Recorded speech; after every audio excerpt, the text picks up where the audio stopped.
Hey everybody, my name is Megan, and I'm going to do my persuasive essay on the death penalty.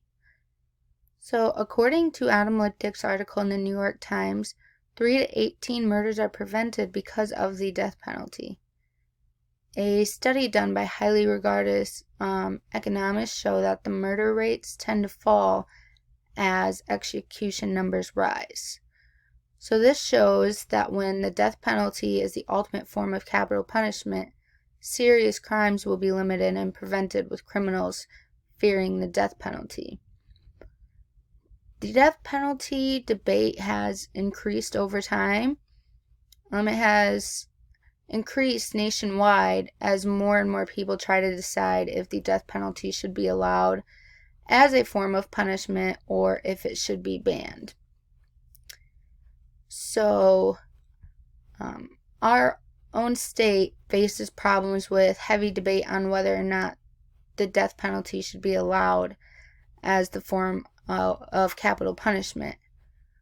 As of now, Michigan does not have the death penalty, but things can change. So with this growing debate, many people could potentially be affected with whether or not the punishment is just. An article done by Solomon Moore in the New York Times talks about overcrowding in prisons.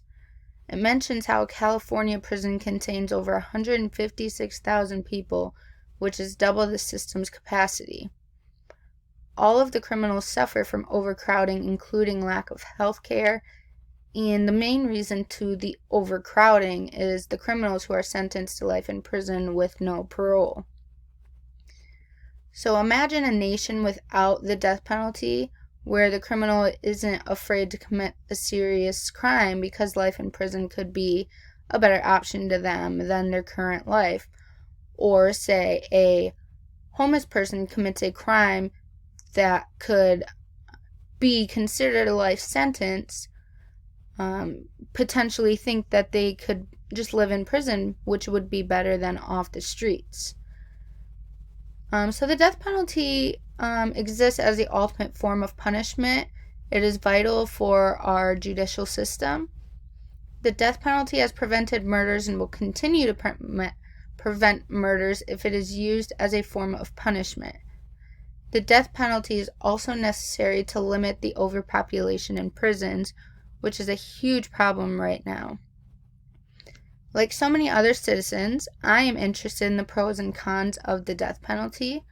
I have done research and have learned that the pros greatly outweigh the cons when dealing with or whether or not with the death penalty should remain as the ultimate form of punishment. Today I will discuss how the pros of the death penalty greatly outweigh the cons that are brought up in the death penalty debate. I will support my opinion by discussing how having the death penalty prevents murders, and how it will limit the overpopulation in jails, and how the principle of forfeiture allows for the death penalty to be a just punishment for criminals of serious crimes. The death penalty deters criminals from committing serious crimes. Criminals will be less likely to commit serious crimes if their own life could be at stake. Like I mentioned previously, 3 to 18 murders are prevented with the death penalty in effect.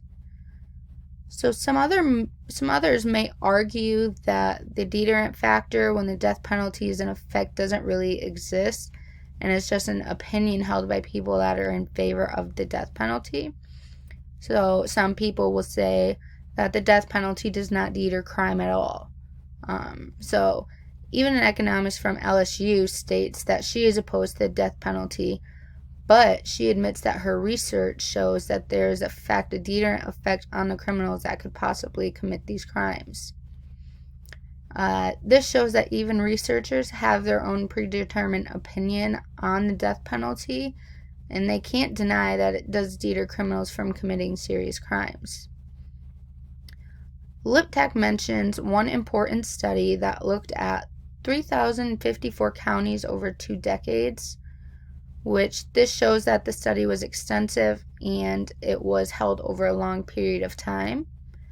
And many supporters of banning the death penalty also say that the deterring factor isn't worth it because having the death penalty is too expensive. An article in the New York Times by the editorial board argues that the death penalty is too expensive to pursue and has no benefit when deterring crime. I, myself, would counter this argument with saying that the criminal spends life in prison would cost a lot more money paying for them to stay there and all of their meals and health care, etc., compared to having them be on the death row. So also, do some of these criminals deserve to be given free meals and somewhere to sleep after committing such a serious crime? The criminal wouldn't be deterred of committing a serious crime if their punishment is being sentenced where they would not have to work or they would be given free food. If you think about it, this life could seem better to someone who is homeless, struggling for food, and overall just struggling to survive, because they will have a place to go, they can eat for free, they can sleep for free, they can get medical attention if needed. So this argument leads me to my second argument, dealing with the overcrowding in prisons. So with being in prison with food and a place to sleep, some criminals may be tempted to commit a serious crime that could lead them getting life in prison rather than the death.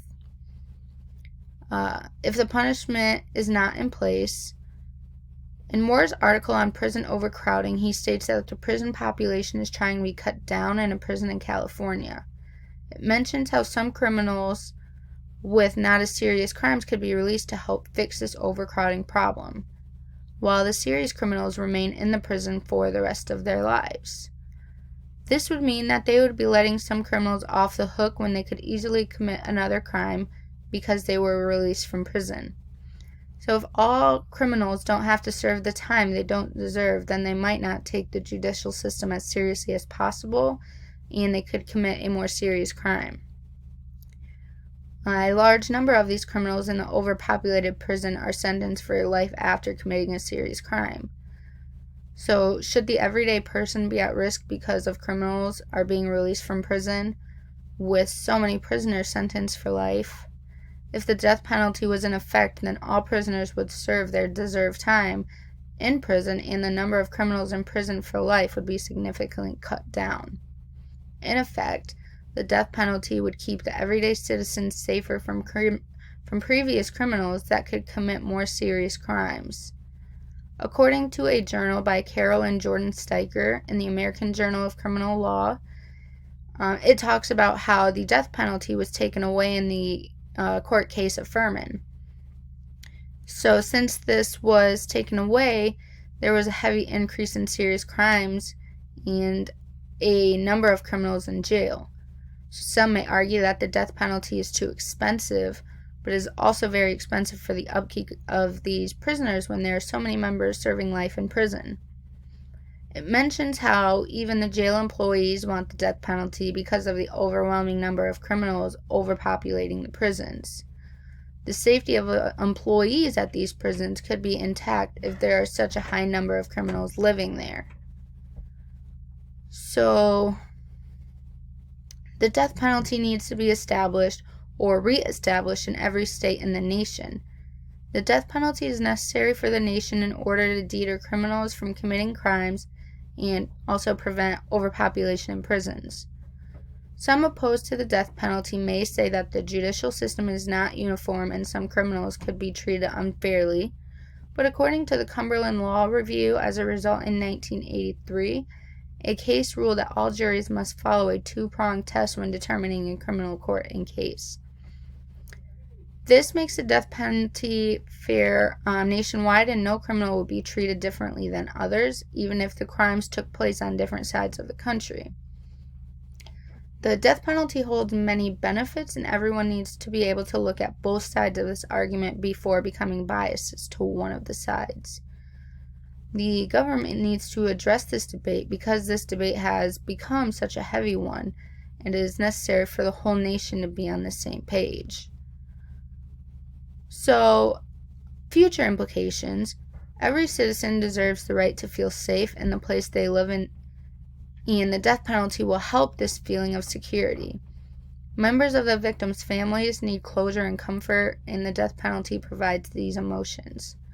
The overpopulation in prisons is becoming a huge problem, and we need to act now so every criminal doesn't suffer, so no criminals are released to get rid of the overpopulation. Now I'm going to lead you with this. So imagine a nation where criminals are undeterred because the death penalty was banned, and these criminals are living in your city or town. Would you feel safe?